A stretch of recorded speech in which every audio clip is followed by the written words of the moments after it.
ডাবগুলা সাজায় রাখি। দেখ ডাবগুলো সুন্দর না? হরে মজনু, ডাবগুলো অনেক সুন্দর, খাইলেও মজা লাগবে। তাহলে 2 পিস ল, খাই। আচ্ছা ঠিক আছে, চল। মামুনি, ডাবের পিস কত করে? আঙ্কেল, ডাবের পিস তো 150 টাকা। এখন আঙ্কেল আপনিই বলেন আপনাদেরকে কয় পিস দিব? আচ্ছা মামুনি, তাহলে আমাদেরকে 2 পিস ডাব দেও। আচ্ছা ঠিক আছে আঙ্কেল, আপনারা একটু দাঁড়ান, আমি দিতাছি। আচ্ছা মামুনি, এই ডাবের দোকানটা কি তুমি চালাও? না আঙ্কেল, এই ডাবের দোকানটা আমার বাবা ছিল, কিন্তু আমার বাবা কয়দিন যাবত অনেক অসুস্থ, তাই তো বাবার দোকানটা 3 দিন ধরে আমিই চালাইতাছি। খাইরুল, এতটুকু মায়াটা কেমনে ডাবের দোকান 3 দিন ধরে চালাইতে দেখছস? তাই তো দেখতেছি। এই যে মামুনি, তোমার বাবার কি হয়েছে? আঙ্কেল, আমার বাবার ক্যান্সার, তাই কয়দিন পরে পরে অসুস্থ হয়ে পড়ে। ও আচ্ছা। মামুনি, তাহলে তুমি কি পড়াশোনা করো না? আঙ্কেল, আমি পড়াশোনা করতাম, কিন্তু কয়দিন আগে ছেড়ে দিছি। কি বলো মামুনি, কিন্তু কেন? আঙ্কেল, পড়াশোনা করতে গেলে তো অনেক টাকা লাগে, স্কুলের বেতন দিতে হয়, প্রাইভেট পড়তে হয়। আঙ্কেল, আপনারা তো দেখতেই পাচ্ছেন আমার বাবা সামান্য একটা ডাবের দোকান। তাছাড়া আমার বাবা কয়দিন পরে পরে অসুস্থ হয়ে পড়ে। আমি যদি স্কুলে চলে যাই, আমার বাবার ডাবের দোকানটা কে চালাবে? আপনারাই বলেন আঙ্কেল। আচ্ছা মামুনি, বুঝলাম, কিন্তু তোমার বাসায় তোমার বাবা আর কে কে আছে? আঙ্কেল, আমার বাসায় আমার মা, বাবা আর একটা ছোট্ট ভাই আছে। ও আচ্ছা। তাছাড়া আঙ্কেল, আমার মাও অনেক অসুস্থ, আর আমার ছোট ভাইটা প্রতিবন্ধী। আঙ্কেল, আমার বাবা সামান্য ডাব বিক্রি করে এই সংসারটা চালায়। এখন আপনারাই বলেন আমি পড়ালেখা করব কিভাবে? আচ্ছা আঙ্কেল, এসব কথা বাদ দেন। আঙ্কেল, আপনারা একটু দাঁড়ান, আমি ডাবগুলো কেটে আপনাদেরকে দিচ্ছি। আচ্ছা ঠিক আছে মামুনি। এই 2টা ডাব 2টা আঙ্কেলকে কেটে দিয়ে দিই।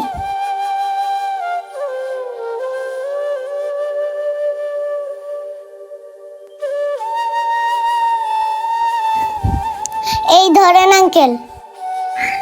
আঙ্কেল, আপনারটাও নেন।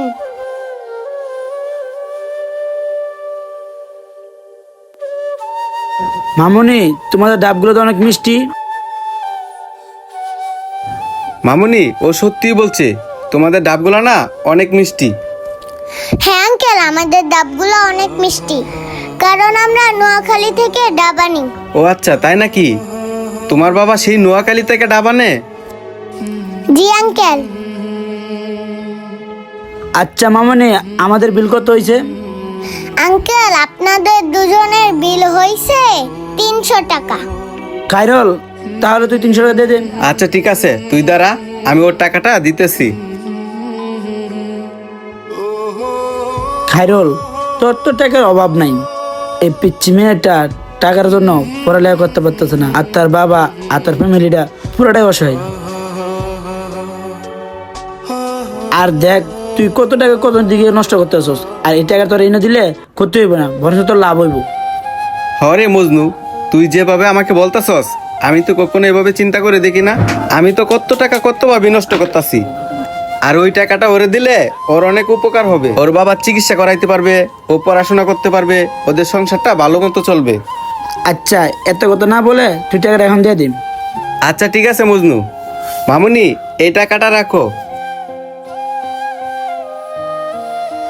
আঙ্কেল, আপনাদের বিল তো 300 টাকা হয়েছে, আপনারা আমাকে এত টাকা দিলেন। মামুনি, কোনো সমস্যা নাই, এই টাকাটা তুমি রাখো, তোমার অনেক উপকার হবে, তুমি ঠিক মতো পড়াশোনা করতে পারবা, তাছাড়া তোমার বাবার চিকিৎসাও করাইতে পারবা, আর এই টাকাটা দিয়ে তোমাদের সংসারের কাজে লাগতে পারে। কিন্তু আঙ্কেল, এতগুলা টাকা আমি আপনার কাছ থেকে নিব? আরে মামুনি, আর কোনো কিন্তু বলো না তো, মনে করো তোমার আঙ্কেলে এই টাকাটা দিচ্ছে। তাও আঙ্কেল, এতগুলা টাকা আপনি ভেবে চিন্তে দেখছেন? আরে মামুনি, আর কোনো কিছু ভাবতে হবে না, এই টাকাটা তুমি রাখো, তোমার অনেক উপকারে আসবে, আর কাল থেকে তুমি স্কুলে যাইও। আচ্ছা ঠিক ঠিক আছে আঙ্কেল, আপনি যখন এত করেই বলতেছেন তাহলে আমি এই টাকাটা রাখলাম। আচ্ছা ঠিক আছে মামুনি, তাহলে আমরা এখন যাই। আচ্ছা আঙ্কেল, আপনারা একটু দাঁড়ান।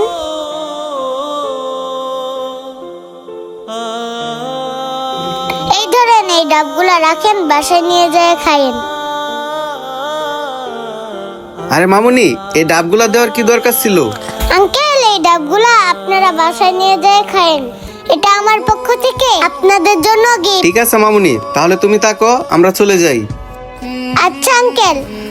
আসসালামু আলাইকুম বন্ধুরা, আমাদের ভিডিওটি আপনাদের কাছে ভালো লাগলে অবশ্যই লাইক কমেন্ট শেয়ার করে দিয়ে সবাইকে দেখার সুযোগ করে দিবেন। ধন্যবাদ সবাইকে।